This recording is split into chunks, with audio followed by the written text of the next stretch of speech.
राम राम मंडळी. दुर्गा सप्तशतीच्या दुसऱ्या अध्यायामध्ये आपलं मनापासून स्वागत. आपल्यासाठी दुर्गा सप्तशतीच्या दुसऱ्या अध्यायातील सर्व श्लोक आणि त्यांचे अर्थ एकत्र करून या भागात सादर केले आहेत, जेणेकरून आपण दुसऱ्या अध्यायातील सर्व श्लोक आणि कथा पठण किंवा श्रवण करू शकाल. ही आध्यात्मिक अनुभूती तुमच्यासाठी उपयुक्त ठरो, हीच देवी चरणी प्रार्थना. श्री गणेशाय नमः. श्री सरस्वत्यै नमः. श्री गुरुभ्यो नमः. श्री वेदपुरुषाय नमः. अथ श्री दुर्गा सप्तशती द्वितीयोऽध्यायः. विनियोगः. ओम मध्यम चरित्रस्य विष्णुऋषिः महालक्ष्मीर्देवता उष्णिच्छन्दः शाकम्भरी शक्तिः दुर्गा बीजं वायुस्तत्त्वं यजुर्वेदस्वरूपं श्रीमहालक्ष्मी प्रीत्यर्थं मध्यमचरित्रजपे विनियोगः. ध्यानम्.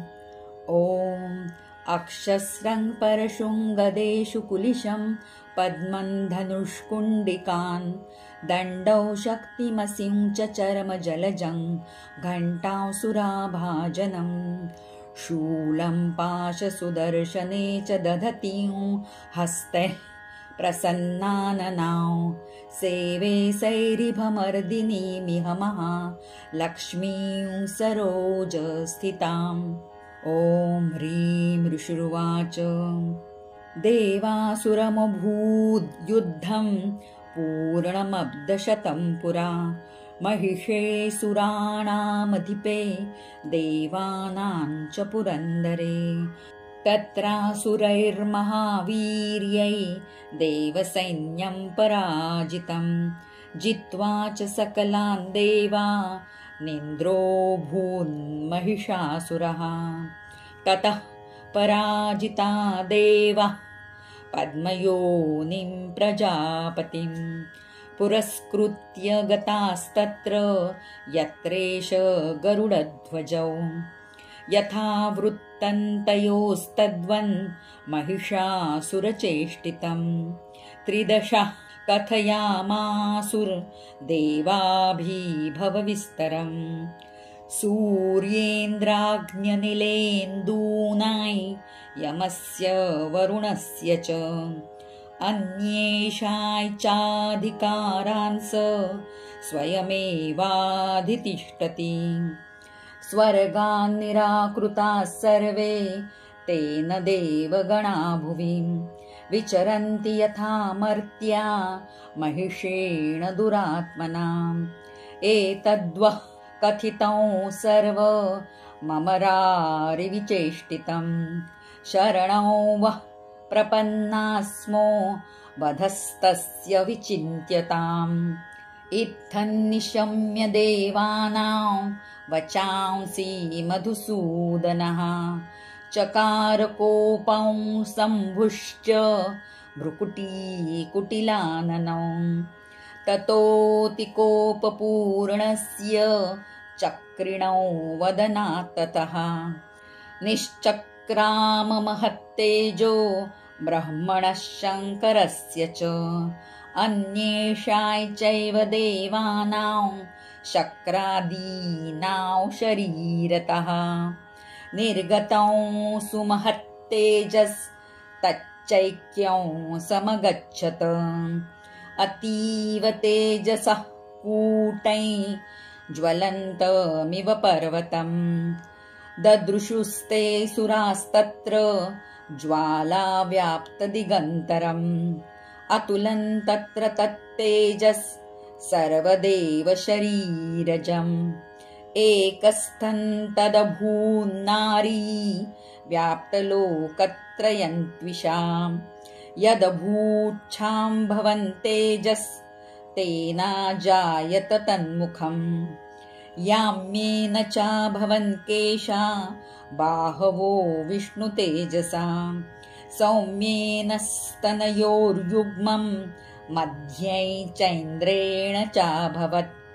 वारुणेन च जन्घोरू नितम्बस्तेजसा भुवः ब्रह्मणस्तेजसा पादौ तदङ्गुल्योऽर्कतेजसा वसूनां च कराङ्गुल्यः कौबेरेण च नासिका तस्यास्तु दन्ताः सम्भूताः प्राजापत्येन तेजसा नयनत्रितयै जज्ञे तथा पावकतेजसा भ्रुवोच सन्ध्ययोस्तेजः श्रवणावनिलस्य च अन्येषां चैव देवानां सम्भवस्तेजसां शिवां ततः समस्तदेवानां तेजोराशिसमुद्भवां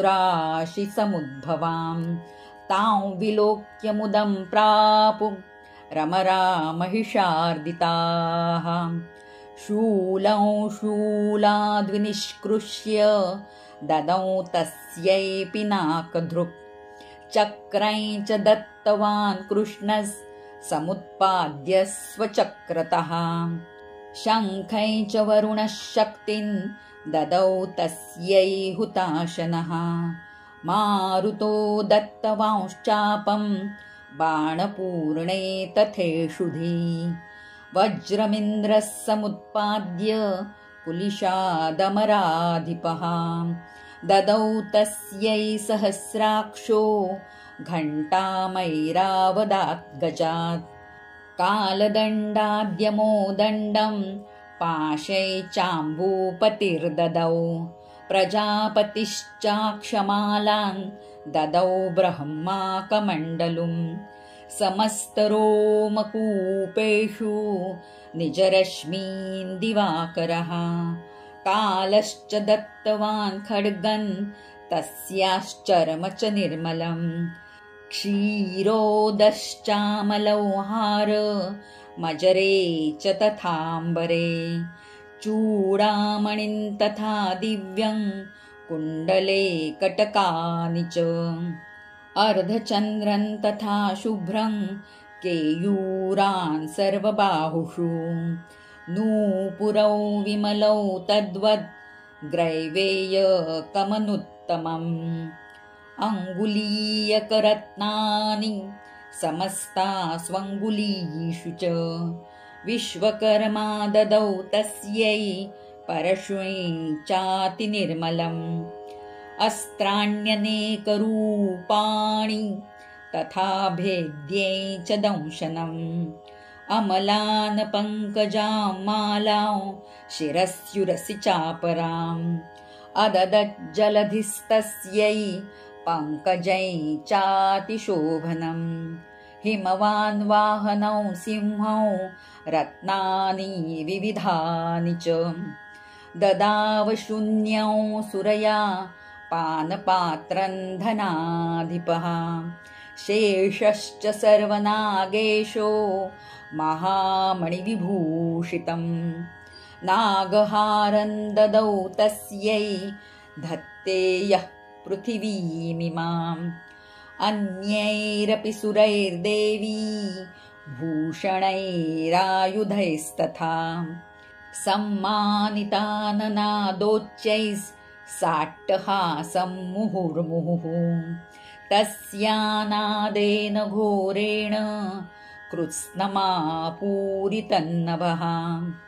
अमायतातिमहता प्रतिशब्दो महानभूत् चुक्षुभुः सकलालोकास् समुद्राश्च च कम्पिरे चचाल वसुधा चेलुस् सकलाश्च महीधराः जयेति देवाश्च मुदा तामोचुः सिंहवाहिनी तुष्टुवुर्मुनयश्चैनां भक्तिनम्रात्ममूर्तयः दृष्ट्वा समस्तं संक्षुब्धन् त्रैलोक्यममरारयः सन्नद्धा किल सैन्यास्ते समुत्तस्तुरुदायुधाः आह किमेतदिक्रोधा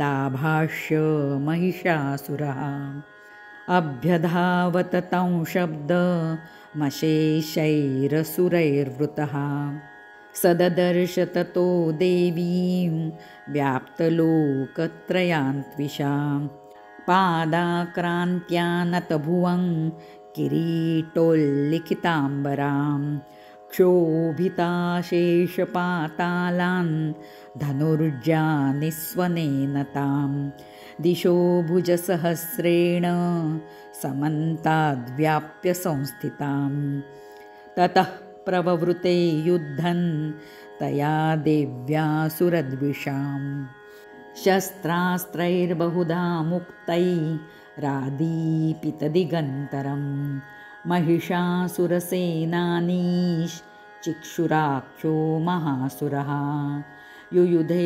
चामरश्चान्यैश्चतुरङ्गबलान्वितः रथानामयुतैः षड्भिः रुदग्राख्यो महासुरः अयुध्यतायुतानां च सहस्रेण महाहनुः पञ्चाशद्भिश्च नियुतैरसिलो महासुरः अयुतानां शतैः षड्भिर्बाष्कलो युयुधे रणे गजवाजिः सहस्रौघैरनेकैः परिवारितः वृतो रथानां कोट्या च युद्धे तस्मिन्न युद्धत बिडालाख्यो युतानां च पञ्चाशद्भिरथायुथैः युयुधे संयुगे तत्र रथानां परिवारितः अन्ये च तत्रायुतशो रथनागहयैर्वृताः युयुधुः संयुगे देव्या सह तत्र महासुराः कोटिसहस्रेस्तु रथानां दन्तिनां तथा हयानां च वृतो युद्धे तत्राभून्महिषासुरः तोमरैर्भिन्दिपालैश्च शक्तिभिर्मुसलैस्तथा युयुधुः संयुगे देव्या खड्गैः परशुपट्टिशैः केचिच्च चिक्षुपुशक्तिः केचित् पाशांस्तथा परे देवीन् खड्गप्रहारैस्तु ते तां हन्तुं प्रचक्रमुः सापि देवी ततस्तानि शस्त्राण्यस्त्राणि चण्डिका लीलयैव प्रचिच्छेद निजशस्त्रास्त्रवर्षिणी अनायस्तानना देवी स्तूयमाना सुरर्षिभिः मुमोचासुरदेहेषु शस्त्राण्यस्त्राणि चेश्वरी सोऽपि क्रुद्धोऽधुतसटो देव्या वाहनकेसरी चचारासुरसैन्येषु वनेष्विबहुताशनः निःश्वासान् मुमुचे यांश्च युध्यमानारणेऽम्बिका त एव सद्यः सम्भूता गणाशतसहस्रशः युयुधुस्ते परशुभिर्भिन्दिपालासि पट्टिशैः नाशयन्तो सुरगणान् देवी शक्त्युपबृंहिताः अवादयन्तपटहान् गणाशङ्खांस्तथा परे मृदङ्गांश्च तथैवान्ये तस्मिन् युद्धमहोत्सवे ततो देवी त्रिशूलेन गदया शक्तिवृष्टिभिः खड्गादिभिश्च शतशो निजघान महासुरान् पातयामास चैवान्यान् घण्टास्वनविमोहितान् असुरान् भुवि पाशेन बद्ध्वा चान्यान् कर्षयत् केचिद्विधा कृतास्तीक्ष्णैः खड्गपातैस्तथा परे विपोथिता निपातेन गदया भुवि शेरते वेमुश्च केचिद्रुधिरं मुसलेन भृशं हताः केचिन्निपतिता भूमौ भिन्नाः शूलेन वक्षसि निरन्तराशरोघेण कृताः केचिद्रणाजिरे श्येन्नानुकारिणः प्राणान् मुमुचुस्त्रिदशार्दनाः केषाञ्चिद्बाहवश्छिन्नाश्छिन्नग्रीवास्तथा परे शिरांसि पेतुरन्येषा मन्ये मध्ये विदारिताः विच्छिन्न जङ्घास्त्वपरे पेतुरुर्व्यां महासुराः एकबावक्षिश्चरणाः केचिद्देव्या द्विधा कृताः छिन्नेऽपि चान्ये शिरसि पतिताः पुनरुत्स्थिताः कबन्धायुयुधुर्देव्या गृहीत परमायुधाः न नृत्युश्चापरे तत्र युद्धे तूर्यलयाश्रिताः कबन्धाश्छिन्नशिरसः खड्गशक्त्युष्टिपाणयः तिष्ठतिष्ठेति भाषन्तो देवी मन्ये महासुराः पातितैरथनागाश्वैरसुरैश्च वसुन्धरा अगम्या सा भवत्तत्र यत्राभूत्स महारणः शोणितौघा महानद्यस्सद्यस्तत्र प्रसुस्रुः मध्ये चासुरसैन्यस्य वारणासुरवाजिनां क्षणेन तन्महासैन्यमसुराणां तथाम्बिकां निन्ये क्षयं यथा वह्निस्तृणदारुमहाचयं स च सिंहो महानादमुत्सृजन्धुतकेसरः शरीरेभ्यो मरारीणामसूनिव विचिन्वति देव्या गणैश्च तैस्तत्र कृतं युद्धं महासुरैः यत्थैषां तुतुषुर्देवः पुष्पवृष्टिमुचो दिवि। ॐ श्रीमार्कण्डेयपुराणे श्रीजगदम्बार्पणमस्तु।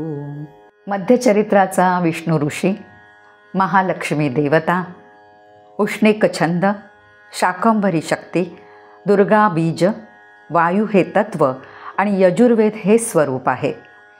महालक्ष्मीच्या प्रसन्नतेकरता आणि संपत्ती प्राप्त होण्याकरता जप करण्यात याचा विनियोग सांगितला आहे.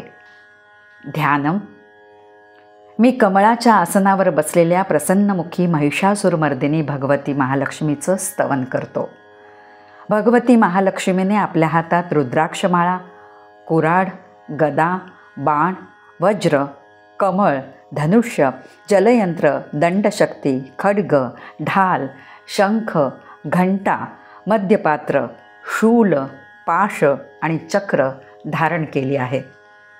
ऋषी म्हणतात, पूर्वी दैत्यांचा सेनापती महिषासूर आणि देवांचा सेनापती इंद्र यांच्या अधिपत्याखाली देव आणि दैत्यांचं 100 वर्षापर्यंत युद्ध झालं. त्या युद्धात देवांचे सैन्य महापराक्रमी दैत्यांकडून पराभूत झाले आणि सर्व देवांना जिंकून महिषासूर इंद्र झाला. तेव्हा पराभूत झालेले देव प्रजापती ब्रह्मदेवाच्या नेतृत्वाखाली जिथे भगवान शंकर आणि विष्णू होते तिथे गेले. देवांनी महिषासुराचा पराक्रम आणि आपल्या पराभवाचा संपूर्ण वृत्तांत त्या दोन्ही देवेश्वरांना सविस्तर सांगितला. ते म्हणाले, हे भगवान, सूर्य, इंद्र, अग्नी, वायू, यम, वरुण आणि अन्य देव यांचे अधिकार तो महिषासूर स्वतःच बळकावून बसला आहे. त्या दुष्ट महिषासुराने सर्व देवांना स्वर्गातून हाकलून दिलं आहे आणि ते देव सामान्य मनुष्याप्रमाणे पृथ्वीवर वावरत आहेत. दैत्यांच्या साऱ्या दुष्कृत्यांची कहाणी आम्ही आपणाला ऐकवली. आम्ही आता आपणास शरण आलो आहोत. त्या महिषासुराचा वध करण्याचा आपण काहीतरी विचार करावा. देवांचं सर्व बोलणं ऐकून भगवान विष्णू आणि शंकर भयंकर कोपायमान झाले. दोघांचे भुवयांचे केस क्रोधाने वक्र झाले आणि मुखावरही भयंकर क्रोधाविष्टपणा दिसू लागला. तेव्हा अत्यंत क्रोधायमान झालेल्या भगवान विष्णूच्या मुखातून एक महाभयंकर तेज बाहेर पडलं. त्याचप्रमाणे ब्रह्मदेव, शंकर, इंद्रादी सर्व देवांच्या शरीरातूनही महान तेज निघालं आणि ते सर्व एकरूप झाले. त्या महान तेजाचा तो पुंज ज्वालामुखी पर्वतासारखा दिसू लागला. त्याच्या ज्वाला सर्व दिशांना व्यापू लागल्या. सर्व देवांच्या शरीरापासून उत्पन्न झालेले ते निरुपम तेज एकत्र होऊन त्याची एक स्त्री बनली. तिच्या कांतीने संपूर्ण त्रैलोक्य व्यापून गेलं. भगवान शंकरापासून जे तेज निघालं होतं त्या तेजाने त्या देवीचं मुख बनलं. यमाच्या तेजाने तिच्या मस्तकावरील केस बनले आणि विष्णूच्या तेजाने तिचे बाहू बनले. चंद्राच्या तेजानं दोन्ही स्तन आणि इंद्राच्या तेजानं कंबर, वरुणाच्या तेजानं मांड्या आणि पोटऱ्या आणि पृथ्वीच्या तेजानं नितंब भाग बनला. ब्रह्मदेवाच्या तेजाने दोन्ही पाय, सूर्याच्या तेजाने पायांची बोटं, अष्टवसूंच्या तेजाने हाताची बोटं आणि कुबेराच्या तेजाने देवीचं नाक बनलं. त्या देवीचे दात दक्ष प्रजापतीच्या तेजाने आणि नेत्र अग्नीच्या तेजाने बनले. तिच्या भुवया संध्यादेवीच्या तेजाने आणि कान वायूच्या तेजाने बनले. अशाच रीतीने इतर प्रत्येक देवाच्या तेजाने एक एक अवयव बनून ती कल्याणमय देवी उत्पन्न झाली. त्यानंतर सर्व देवांच्या तेजपुंजापासून उत्पन्न झालेल्या त्या देवीला पाहून महिषासुरापासून त्रासलेले देव आनंदित झाले. पिनाकधारी शंकराने आपल्या शूलातून दुसरा शूल निर्माण करून तिला दिला. तसंच भगवान विष्णूने आपल्या चक्रापासून दुसरं चक्र निर्माण करून देवीला दिलं. वरुणाने शंख दिला, अग्नीने शक्ती दिली आणि वायूने धनुष्य आणि बाणांनी भरलेले 2 भाते दिले. देवांचा राजा इंद्राने आपल्या वज्रापासून दुसरे वज्र निर्माण करून तिला दिले आणि ऐरावत हत्तीच्या गळ्यातील एक घंटा काढून दिली. यमाने कालदंडातून एक दंड काढून दिला. वरुणाने पाश, दक्ष प्रजापतीने स्फटिकाक्ष माळा आणि ब्रह्मदेवाने कमंडलू दिला. सूर्याने देवीच्या सर्व केसांच्या छिद्रात आपली तेजस्वी किरणं भरून दिली. क्षीरसागराने उज्ज्वल हार आणि कधीही जीर्ण न होणारी 2 वस्त्र दिली.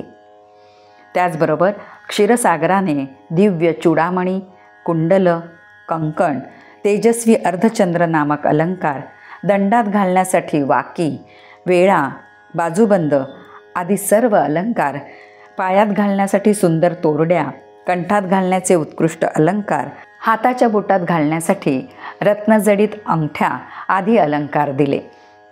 विश्वकर्म्याने तिला अतिशय तीक्ष्ण परशु दिला.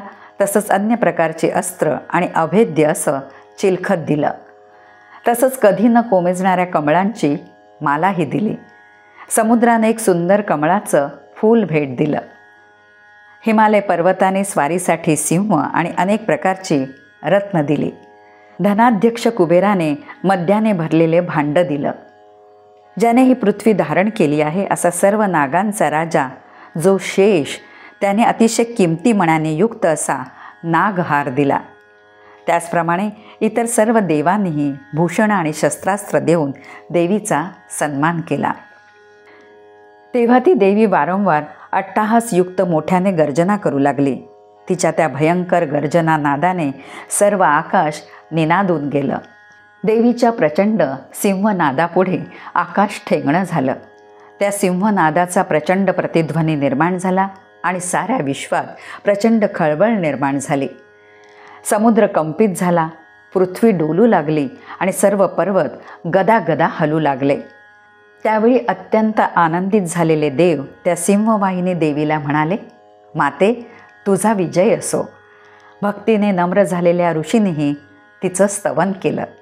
सर्व त्रैलोक्य असे खवळून गेले हे पाहून दैत्यगण आपल्या शस्त्रास्त्राने सज्ज झालेल्या सर्व सैन्यासह युद्धाला उभे ठाकले. हे काय, असं महिषासूर क्रोधाने म्हणाला आणि देवीने केलेल्या भयंकर सिंहनादाच्या रोखाने सर्व दैत्यांसह निघाला. तोच आपल्या अंगकांतीने सर्व त्रैलोक्य जिने प्रकाशित केलं आहे अशा देवीला त्यानं पाहिलं. त्या देवीच्या पायांच्या भाराने पृथ्वी दबली होती. तिच्या डोक्यावरील मुकुटानं आकाश वर उचललं गेलं होतं. तिने धनुष्याच्या टणत्काराने सप्त पाताळ प्रक्षुब्ध झालं होतं. ती देवी आपल्या 1000 हाताने साऱ्या दिशा व्यापून होती. त्यानंतर दैत्यांबरोबर देवीने युद्ध सुरू केलं. नाना प्रकारच्या शस्त्रांच्या प्रहारामुळे सर्व दिशा आणि अंतरिक्ष व्यापून गेलं. महिषासुराचा सेनापती चिक्षुर नामक बलवान दैत्य होता. तो देवीशी युद्ध करू लागला. त्याचप्रमाणे चामर नावाचा दैत्य राक्षसांची चतुरंग सेना घेऊन देवीशी युद्ध करू लागला. उदग्र नावाचा महादैत्य 60,000 रथ बरोबर घेऊन देवीशी लढू लागला. त्याचप्रमाणे 1 कोटी राक्षसांना बरोबर घेऊन महाहनु नामक दैत्य देवीशी लढू लागला. ज्याच्या अंगावरील केस तलवारीसारखे तीक्ष्ण होते असा असिलोमा नावाचा महादैत्य 5 कोटी राक्षसांना घेऊन देवीशी लढू लागला. 60 लाख राक्षसांना बरोबर घेऊन बाष्कळ नावाचा दैत्यही या युद्धभूमीवर देवीबरोबर युद्धाला उभा ठाकला होता. परिवारित नावाचा राक्षस हजारो हत्ती आणि घोडे आणि 1 कोटी रथांसह त्या युद्धात लढू लागला. बिडाल नामक दैत्यही देवीशी युद्ध करू लागला. याशिवाय आणखी हजारो महादैत्य रथ, हत्ती, घोडे यासह देवीबरोबर युद्ध करू लागले. स्वतः महिषासूर हजारो कोटी रथ, हत्ती, घोडे यासह युद्धात उतरला. ते सारे दैत्य तोमर, गोफण, शक्ती, मुसळे, तलवारी, कुऱ्हाडी आणि पट्टे या शस्त्राने देवीशी लढत होते. कोणी देवीवर शक्तीने प्रहार केला, कोणी देवीवर पाश फेकला, तसंच अन्य तलवारीचे प्रहार करून देवीला ठार मारण्याचा प्रयत्न करू लागले. तेव्हा ती देवी चंडिका क्रोधात येऊन तिने आपल्या शस्त्रास्त्रांचा वर्षाव करून दैत्यांची सर्व शस्त्र तिने सहज लीलेने तोडून टाकले. त्यावेळी तिच्या तोंडावर परिश्रमजन्य क्लेश किंवा कोप यांचा कोणताही विकार उमटला नव्हता. ती त्यावेळी देव आणि ऋषी यांच्याकडून स्तवली जात होती. अशी सर्व शक्तिमान देवी दैत्यांच्या अंगावर शस्त्रास्त्र फेकू लागली. देवीचं वाहन सिंह क्रोधाने युक्त होऊन आपली आयाळ हलवत वनामध्ये वणवा पेटतो त्याप्रमाणे दैत्य सैन्यामध्ये संचार करू लागला. रणमैदानावर दैत्यांबरोबर युद्ध करणाऱ्या अंबादेवीने जे निश्वास सोडले त्याचे तात्काळ हजारो गण निर्माण झाले आणि ते कुऱ्हाडी, गोफणी, तलवारी आणि पट्ट्यासह दैत्यांबरोबर युद्ध करू लागले. देवीच्या सामर्थ्याने बलाढ्य झालेले ते गण राक्षसांचा नाश करत शंख, ढोल, मृदंग वाजवू लागले. त्यानंतर देवीने त्रिशूल, गदा, शक्ती, पट्टे, तलवारी इत्यादी शस्त्राने शेकडो दैत्यांना मारून टाकलं. देवीने कित्येक राक्षस घंटेच्या भयंकर आवाजानेच भूमीवर मूर्छित पाडले आणि कित्येक राक्षसांना फासाने बद्ध करून खेचू लागले. कित्येक दैत्य तलवारीच्या तीक्ष्ण धारेने मारले गेले. कित्येक गदेच्या घावाने घायाळ झाले. देवीच्या मुसळांच्या भयंकर माराने अत्यंत जखमी झालेले कित्येक राक्षस रक्त ओकू लागले. कित्येक दैत्य देवीच्या शूळाने हृदय भेदल्यामुळे भूमीवर पडले. त्या रणांगणात देवीने बाणांच्या केलेल्या प्रचंड माऱ्यामुळे कित्येक दैत्य मृत्युमुखी पडले. सैन्याच्या अग्रभागी असलेल्या देवांना मारणारे प्रमुख दैत्यही प्राणास मुकले. कोणाचे हात तुटले, कोणाचे डोके फुटले आणि कोणी मधोमध कापले गेले. देवीने कित्येकाचे एकच हात, एक पाय, एकच डोळा असलेले असे त्या प्रत्येकाचे 2-2 तुकडे केले. कित्येक दैत्य मस्तक तुटले असतानाही पडलेले उठत आणि केवळ त्यांचे धडच युद्ध करी. दुसरीकडे अनेक धडे युद्धवाद्यांच्या ध्वनीत गुंग होऊन नाचत होते. कित्येकांची मस्तके तुटली असतानाही त्यांची ती नुसती धडे शक्ती आणि पट्टे घेऊन देवीबरोबर लढू लागले. आणि कित्येक महादैत्य देवीला उभी राहा, उभी राहा असं बोलू लागले.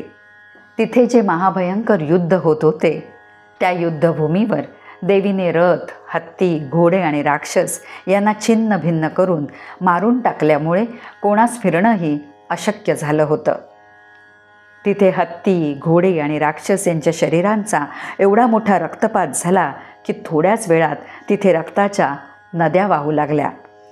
ज्याप्रमाणे अग्निक्षणात गवत आणि लाकडांचा मोठा ढीग नष्ट करतो, त्याप्रमाणे जगदंबा देवीने त्या प्रचंड राक्षस सैन्याचा क्षणात नाश केला. तो देवीचा सिंह देखील आपली आयाळ उभारून भयंकर जोरजोराने गर्जना करत राक्षसांच्या शरीरातून निघणाऱ्या प्राणांचा जणू काय शोध घेत फिरत होता. त्या देवीच्या गणांनी त्या महादैत्याबरोबर असं महाभयंकर युद्ध केलं की त्याच्या योगाने देव संतुष्ट होऊन स्वर्गातून त्यांच्यावर पुष्पवृष्टी करू लागले.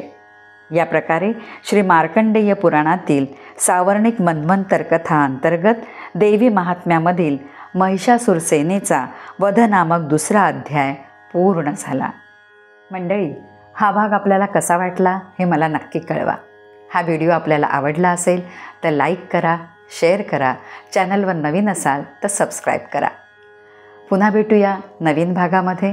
तोपर्यंत स्वतःची काळजी घ्या. राम राम.